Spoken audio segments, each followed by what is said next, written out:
Top quality और consistent performance के लिए सिर्फ सिल्वर पंप्स एंड मोटर्स, नाम याद रखना। કે જ્યાં એસએમસીની ગંભીર બેદરકારીને કારણે 5 વર્ષની બાળકીનો ભોગ લેવાયો। ડિંડોલીના ચેતનનગરમાં 5 વર્ષની બાળકી પર ગટરનું ઢાંકણું પડી જતા આ બાળકીનું મોત થયાની વિગત સામે આવી છે।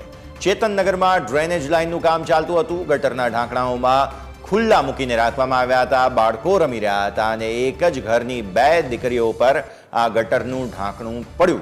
2 વર્ષની દીકરીનો બચાવ થઈ ગયો, પરંતુ 5 વર્ષની ભાગ્યશ્રીનું મોત થયાની વિગત સામે આવી છે। પરિવાર અત્યારે ફિલહાલ ખૂબ જ ગમગીન સ્થિતિમાં, પરંતુ એસએમસીના આ ગંભીર બેદરકારીને કારણે આ એક 5 વર્ષની બાળકીનું મોત થયું। તાત્કાલિક જ પરિવાર દ્વારા ખાનગી હોસ્પિટલ આ બાળકીને લઈ જવામાં આવી હતી, પરંતુ બાળકીને સિવિલ હોસ્પિટલ પણ ત્યારબાદ લાવવામાં આવી। તબીબે બાળકીને મૃત જાહેર કરી। હાલ ડિંડોલી પોલીસ દ્વારા સમગ્ર મામલે વધુ તપાસ હાથ ધરવામાં આવી છે।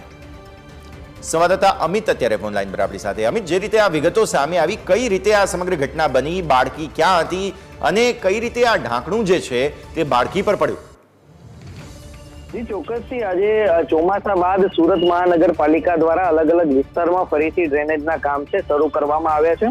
ત્યારે ડિંડોલીના ચેતનનગરમાં જે ડ્રેનેજનું કામ હતું તે ચાલુ કરવાનું હતું અને તેને લઈને આજે ગટરના જે ઢાંકણા હોય છે તે મૂકવામાં આવ્યા હતા અને આ ગટરના ઢાંકણાની આસપાસ કેટલાક બાળકો પણ રમતા હતા અને તે સમયે આજે રિક્ષા ચાલકની 2 દીકરી છે તે ત્યાં રમી રહી હતી। એટલે 5 વર્ષની આજે દીકરી છે તે જ્યારે રમતી હતી ત્યારે એકાએક જ આજે ગટરનું ઢાંકણું છે ત્યાં બાળકી પર પડ્યું હતું અને માથાના ભાગે ગંભીર ઈજા થઈ હતી। જોકે બાળકીને સારવાર માટે તાત્કાલિક નજીકની ખાનગી હોસ્પિટલમાં લઈ જવામાં આવી હતી, ત્યાંથી ડોક્ટર દ્વારા નવી સિવિલ હોસ્પિટલમાં બાળકીને લઈ જવા જણાવાયું હતું। પરિવાર નવી સિવિલ હોસ્પિટલ પહોંચ્યો અને બાળકીને જ્યારે સારવાર માટે લઈ જવાય ત્યારે ડોક્ટરે બાળકીને મૃત જાહેર કરી હતી। પરંતુ આજે જે સમયે ઘટના બની ત્યારે કેટલાક બાળકો રમી રહ્યા હતા અને આજે 5 વર્ષની બાળકી છે ભાગ્યશ્રી, તેની એક જે બીજી બહેન છે 2 વર્ષની, તે પણ ત્યાં હતી, પરંતુ સદનસીબે તેનો બચાવ થયો છે। પરંતુ આજે ભાગ્યશ્રીને માથાના ભાગે ગંભીર ઈજા થતા તેનું મોત થયું છે। એટલે સુરત મહાનગરપાલિકાના જે કર્મચારીઓની બેદરકારીને લઈ